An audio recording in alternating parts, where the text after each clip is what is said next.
Good noon students. आज हम लोग क्लास 7th की हिंदी के बाल महाभारत में चैप्टर 14 का अध्ययन करेंगे, शकुनी का प्रवेश। तो आइए इस पाठ को हम पढ़ते हैं। लेकिन इससे पहले मैं आपको बता दूं कि इस चैनल को अभी तक अगर आपने सब्सक्राइब नहीं किया है तो चैनल को तुरंत सब्सक्राइब कर लें, जिससे कि आपके सिलेबस से संबंधित नया वीडियो अपलोड होते ही उसका नोटिफिकेशन आपके पास पहुँच जाए। इसलिए बेल आइकन दबा दें। वीडियो को अधिक से अधिक लाइक और शेयर करें, जिससे कि आपके मित्र भी इससे लाभ ले सकें, और कमेंट करके हमें भी यह सूचित करें कि यह वीडियो आपको कैसा लगा। देखिए, शकुनी का प्रवेश। जब युधिष्ठिर ने राजसू यज्ञ किया और उसमें शिशुपाल मारा जाता है, चैप्टर 13 में ये कहानी आपने पढ़ी है। और उसके बाद एक दिन युधिष्ठिर ने अपने भाइयों से कहा कि युद्ध की संभावना को मिटा देने के उद्देश्य से आज मैं यह शपथ लेता हूँ कि आज से मैं 13 वर्ष तक अपने भाइयों का या किसी और बंधु को बुरा भला नहीं कहूँगा। सदा अपने भाई बंधुओं की इच्छा पर ही चलता रहूँगा। मैं ऐसा कुछ नहीं करूँगा जिससे आपस में मनमुटाव होने का डर हो, अर्थात मैं ऐसा कोई कार्य नहीं करूँगा जिससे हम भाइयों में बैर उत्पन्न हो सके, क्योंकि मनमुटाव के कारण ही झगड़े होते हैं। इसलिए मन से क्रोध को एक बारगी निकाल दूंगा। इसलिए मेरे मन में जो भी क्रोध है मैं उसे निकाल दूंगा। दुर्योधन और दूसरे कौरवों की बात कभी ना टालूंगा, हमेशा उनकी इच्छा अनुसार काम करूंगा। और इन्होंने यह भी कह लिया कि दुर्योधन और दूसरे कौरव अर्थात उसके जो अन्य भाई हैं जो भी कहेंगे मैं उनके अनुसार ही कार्य करूंगा।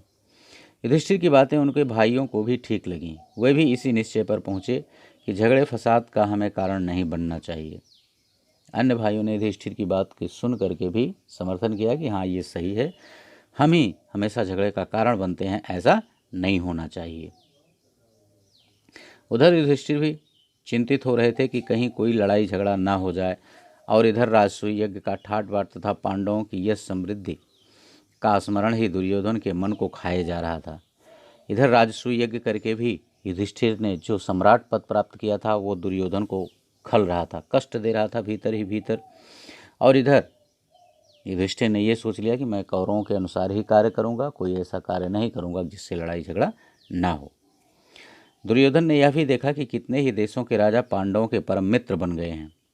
इन सबके स्मरण मात्र से उसका दुख और भी असह्य हो उठा। जब उसे याद आती थी कि पांडवों के ठाट बाट तो बढ़ते जा रहे थे, तो इससे दुर्योधन का दुख और भी बढ़ता जा रहा था।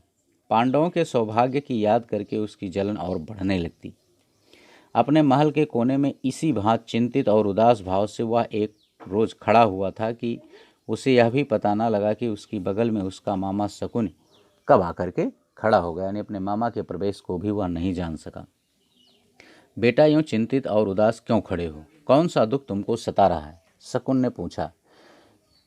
शकुनी के इस तरह पूछने पर दुर्योधन ने लंबी सांस लेते हुए कहा, मामा, चारों भाइयों समेत युधिष्ठिर ठाट बाट से राज कर रहा है।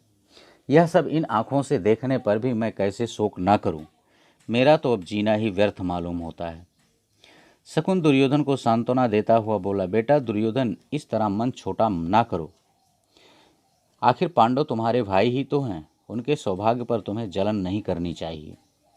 न्यायपूर्वक को राज्य क्योंकि न्यायपूर्वक जो राज्य उनको प्राप्त हुआ है उसी का तो वे उपभोग कर रहे हैं। पांडवों ने किसी का कुछ बिगाड़ा नहीं है, जिस पर उनका अधिकार था वही उन्हें मिला है।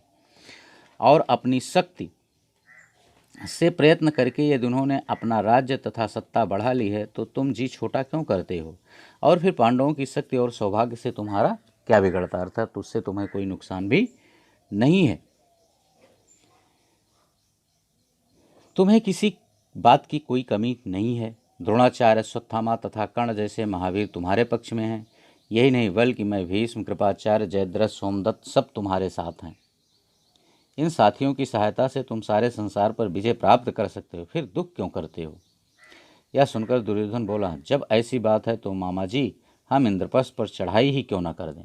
अब ये देखिए, शकुनी ने एक हल्की सी चिंगारी दी और दुर्योधन का दिमाग तुरंत वहीं पलट गया। तो उसने सोचा कि हम इंद्रप्रस्थ पर क्यों ना चढ़ाई कर दें।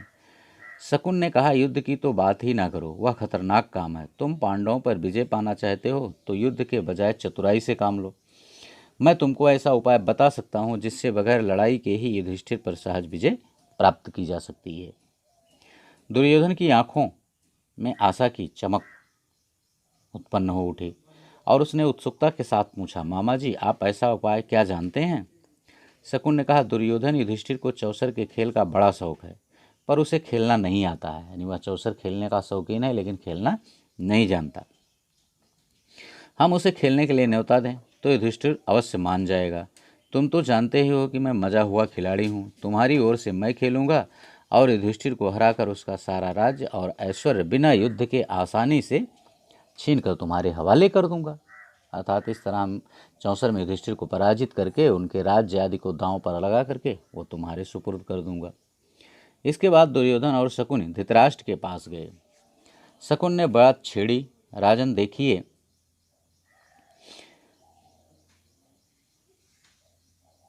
तो आपका बेटा दुर्योधन शोक और चिंता के कारण पीला सा पड़ गया है।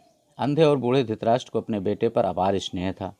शकुन की बातों से वह सचमुच बड़े चिंतित हो गए। अपने बेटे को उन्होंने छाती से लगा लिया और बोले, बेटा तुझे तो कुछ समझ में ही नहीं आता कि तुम्हें किस बात का दुख हो सकता है। यानी वो सोच ही नहीं पा रहे हैं कि मुझे किस कारण से, तुम्हें किस कारण से दुख होगा, मैं यह जान ही नहीं पा रहा हूँ। तुम्हारे पास ऐश्वर्य की कमी नहीं है, सारा संसार तुम्हारी आज्ञा पर चल रहा है, फिर तुम्हें किस बात की चिंता हो सकती है।